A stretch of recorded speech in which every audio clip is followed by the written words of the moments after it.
Vida em Movimento, com Écio Bottaro.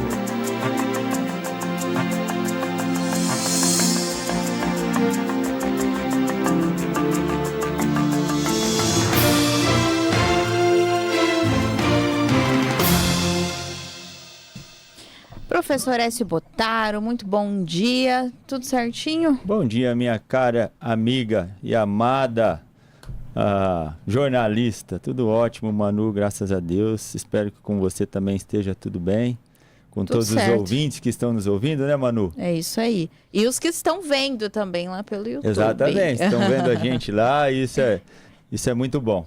Hoje com um convidado que vai falar sobre estômago, porque ele nos incomoda tanto, que é o Dr. Marcial Barrionuevo, acho que eu falei certo, da Silva, que é formado na Universidade de Brasília, tem residência em cirurgia geral e cirurgia do aparelho digestivo pela Faculdade de Catanduva e muitas outras coisas, porque o currículo dele é extenso. Muito bom dia, seja bem-vindo. Muito obrigado, Manu, muito obrigado, professor Écio, pelo convite.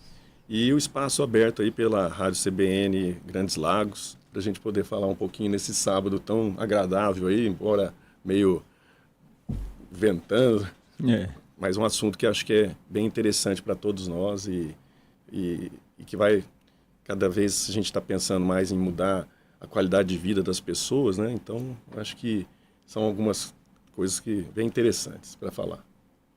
Doutor, e hoje nós vamos falar um assunto bacana, que eu acho que quem não passou ainda vai passar esse desconforto, hein, Manu? Nós vamos falar do nosso estômago, que é um órgão muito sensível, principalmente questões emocionais, questões alimentares, questões até algumas vezes físicas. E eu queria que você explicasse um pouquinho esse estômago, o que ele é, qual que é a principal função dele, para a gente entrar depois numa questão mais específica. O convite para falar sobre o aparelho digestivo é uma sequência, uma esteira de desconstrução, né, que envolve mais de 13 órgãos. E o estômago é uma dessas etapas, né? Ele é um órgão que serve de armazenamento dos alimentos, faz o processamento mecânico, que é a transformação daquele alimento que nós ingerimos em pequenos fragmentos, e também uma participação química, porque ele agrega um pouco de ácido e algumas pepsinas, que são enzimas que vão começar a iniciar essa digestão, né? E então essa etapa ela é muito importante por conta de volume, de o tempo de esvaziamento e principalmente alguns agressores que nós temos aí no dia a dia que fazem parte da alimentação das pessoas e que elas nem percebem e que aquilo pode irritar o estômago. Então, já que você está falando, vou falar você, viu, sim, Marcial? Claro, que já, além de tudo, é um amigo. Não sou jovem igual a você, mas vou chamar de você. Esses desconfortos, eles podem se enquadrar em vários desconfortos, né, que a gente chama de patologias. Talvez a acidez no estômago, aquela gastrite, seria a primeira de todas, Marcial? Seria o carro-chefe que pode puxar outras patologias? Também. Mas assim, a gastrite talvez seja a mais prevalente e em qualquer momento da vida, acho que qualquer indivíduo vai ter uma percepção dos sintomas relacionados a ela, sabe?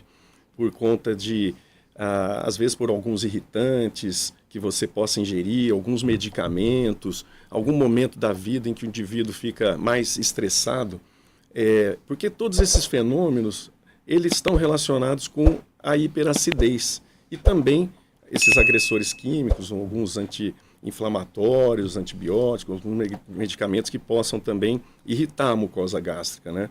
Então, em algum momento da vida, acho que não tem um indivíduo que não vai experimentar sintomas de dor, de desconforto, aquela sensação de queimação, em algum momento, sensação de que o estômago demora para processar os alimentos, aquela sensação de empachamento, que a gente chama de plenitude.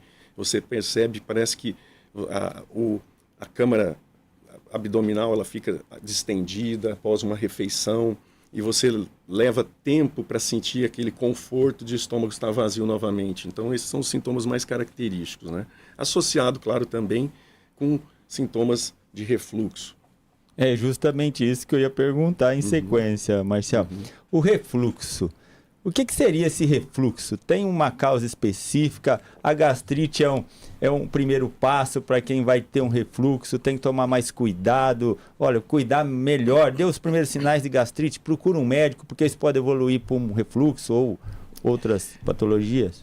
O refluxo, ele é uma situação que você tem uma transição entre o esôfago e o estômago, e ali nós temos um grupamento muscular que faz o fechamento dessa passagem. Uma vez que o alimento chega na câmara gástrica, ele vai começar o processamento mecânico e químico dele, é para que ele não volte mais em direção ao esôfago. Mas a depender do volume de alimento ingerido, a quantidade de líquidos junto com aquela refeição, e aquele material do estômago, ele pode já misturado com o ácido voltar em direção ao esôfago, e ele não tolera muito essa situação de acidez, podendo ficar irritado, fazendo as inflamações e algumas feridas que a gente chama de esofagite. E essa sensação de queimação, normalmente ela se confunde, porque o paciente ele acha que é gastrite, pode ser refluxo, mas os sintomas são muito parecidos no dia a dia, assim. E as úlceras, doutor?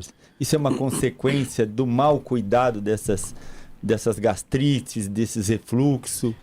As úlceras, tanto úlceras gástricas como úlceras duodenais, elas também são relacionadas com essa hiperacidez, mas elas são patologias um pouco distintas mesmo da gastrite. Mas normalmente, aonde já existe uma mucosa inflamada, existe essa predisposição para que ocorra a ulceração, a formação da perda da integridade do revestimento da mucosa, que é o revestimento gástrico, e aí você tem a formação da úlcera. Existe a contaminação de uma bactéria chamada Helicobacter, que participa bastante da formação dessas gastrites. A presença desse micro-organismo, ela facilita e faz com que esse indivíduo tem a predisposição a ter formas mais duradouras, mais crônicas dessa gastrite e a formação de úlceras. E vamos para o lado bom agora, né? Porque nós falamos agora das coisas mais negativas, vamos dizer assim. E os tratamentos? É tratamento com medicação? Tem alguma questão alimentar, hábito de vida que a gente poderia mudar para fazer com que esse contexto dessas patologias possam ser mudado positivamente? Senhor, você falou uma coisa assim que é fundamental. Não só em relação ao estômago, como outras coisas, né? Outras patologias. A vida moderna, ela calca quase todos os tratamentos em algum medicamento. Todo mundo acha que existe uma pílula mágica para resolver seus problemas, né? Pensando especificamente agora na parte gástrica, a mudança do estilo de vida, a mudança do estilo de alimentação, ela é fundamental a ser tentada antes até do uso dos medicamentos mais modernos, né? Então, mesmo porque eles não são baratos, e as mudanças do estilo são coisas que estão muito disponíveis no nosso dia a dia, basta a gente ter uma certa iniciativa. E olha, a gente estava falando há pouco aqui nos bastidores, Manu, sobre um bate-papo aí, a gente acalmando, baixando a adrenalina um pouco do programa, e eu disse ao doutor, mas vem cá, e a questão emocional atrapalha bastante também esse órgão digestivo? E eu queria fazer essa pergunta justamente aqui ao vivo, viu, doutor? Ele atrapalha ou não? Olha, o estresse no dia a dia, hoje nós também vivemos uma vida muito agitada, né? Com muitas demandas, muitas coisas a serem cumpridas, e eu acho que todo mundo hoje vive um ambiente em que a adrenalina, como você mesmo disse, o estresse, ele está presente. E o nosso cérebro, ele tem um canal anatômico para estimular o estômago, que é um nervo chamado nervo vago. E através desse nervo, essa hiperestimulação faz com que a gente tenha uma acidez aumentada. Isso é importante a gente ficar atento, porque muitas vezes nós temos alguns desconfortos, como você disse, por comer rápido. Muita gente não mastiga da forma adequada, como tinha que mastigar, e além de não mastigar, come muito rapidamente, e aí tem essas dores. já está estressado por problemas particulares, problemas de trabalho, e acaba tudo acarretando nesse mau funcionamento digestivo. Muitas vezes até pessoas que prendem a evacuação, outros soltam demais, dores de cabeça, tem muitas coisas.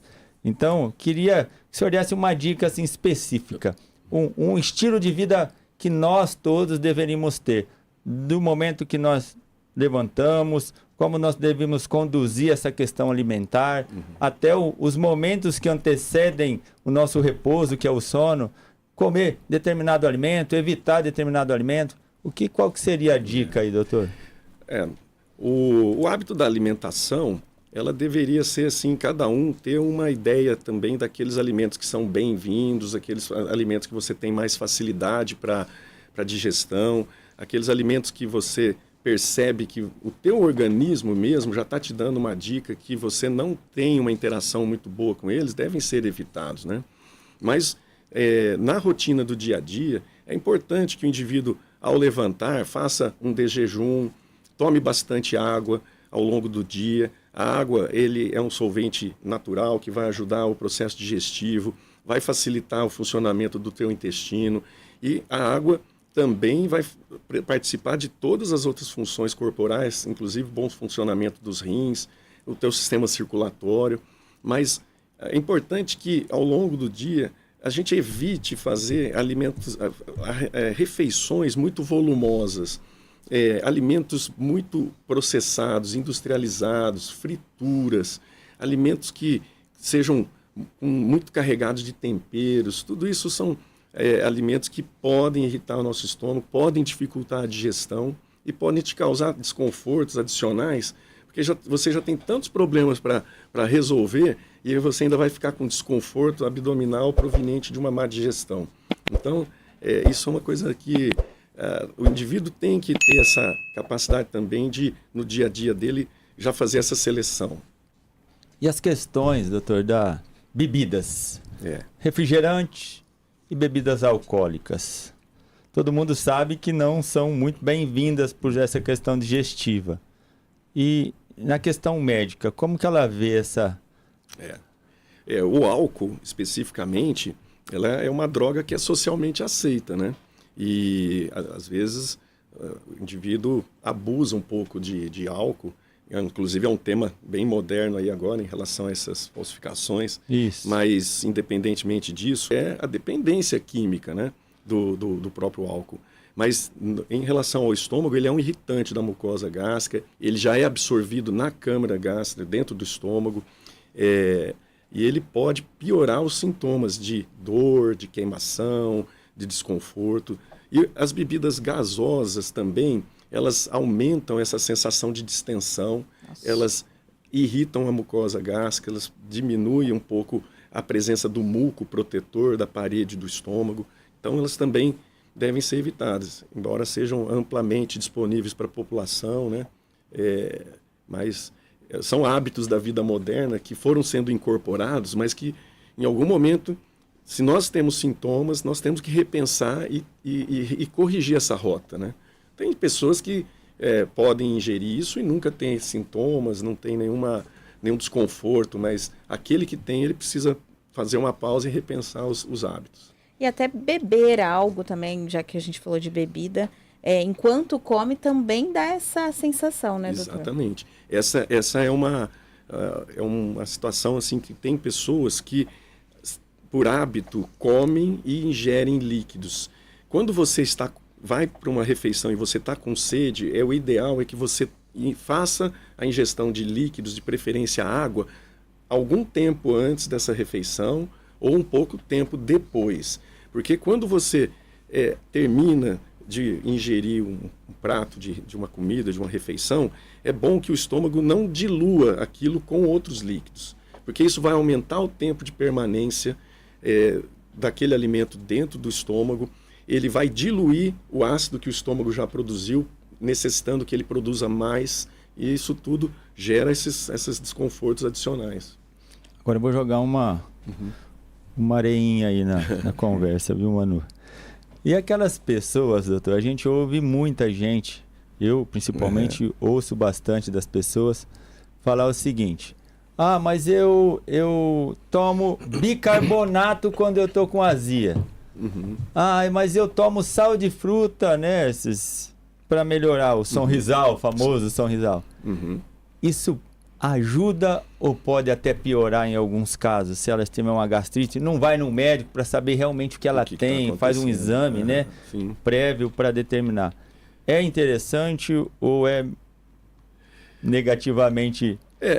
Assim, num determinado momento, como esses sintomas, eles estão relacionados com o excesso de acidez, qualquer substância que você ingerir que tenha a capacidade de neutralizar aquele ácido vai te dar uma sensação de bem-estar e melhorar aquela dor, aquele desconforto. Se isso acontece poucas vezes e não se repete mais, até que é uma situação que não seja criticável. Mas se o paciente faz isso, a pessoa faz isso repetidamente e não vai atrás de saber a causa, ele pode estar mascarando uma situação mais grave que já está em andamento e ele pode perder a oportunidade de fazer um diagnóstico de uma maneira mais precoce e até entrar com um tratamento mais eficaz e definitivo, né? Isso teria idade ou é sintoma? Olha, tem 15 anos, meu filho sente muita queimação no estômago, está na hora de visitar um gastro, fazer uma endoscopia, ou determinado momento, a partir dos 50 anos, 40 anos, nós temos que fazer esses exames periodicamente. Esses sintomas, eles têm uma gradação de, assim, um aumento com o passar da idade, sem dúvida nenhuma.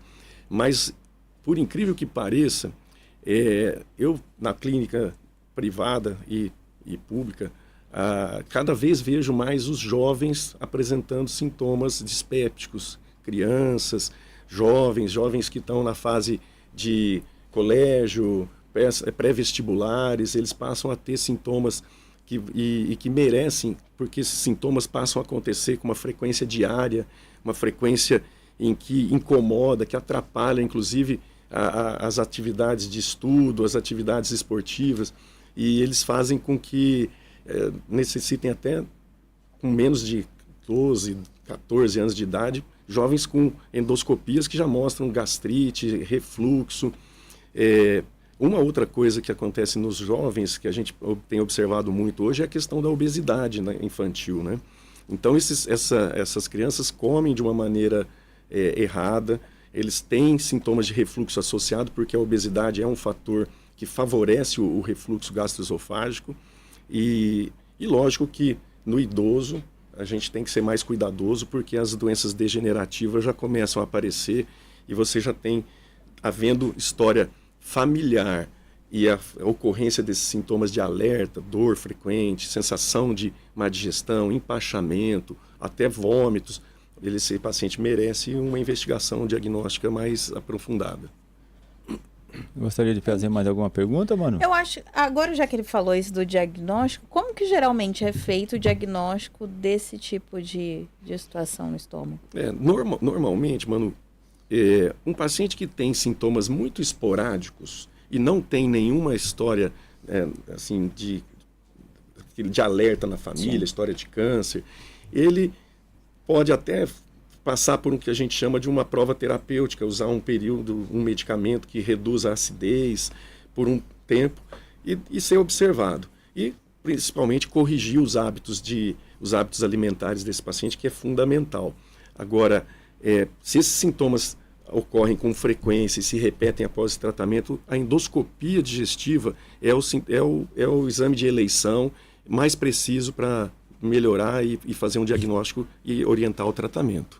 Perfeito, doutor. Quero agradecer, passou super rápido o nosso tempo. Nossa, já terminamos. Agradecer sua participação aqui, volte sempre, viu? Muito obrigado aí pelo convite, agradecer o Écio, de novo a rádio, porque é um tema que eu acho que a gente poderia ficar conversando aqui por horas. Espero que tenha acrescentado alguma coisa aí. Maravilhoso. Marcial, passa o contato da sua clínica, o endereço onde você está. Eu não me preparei em termos de... Mas eu tô telefone.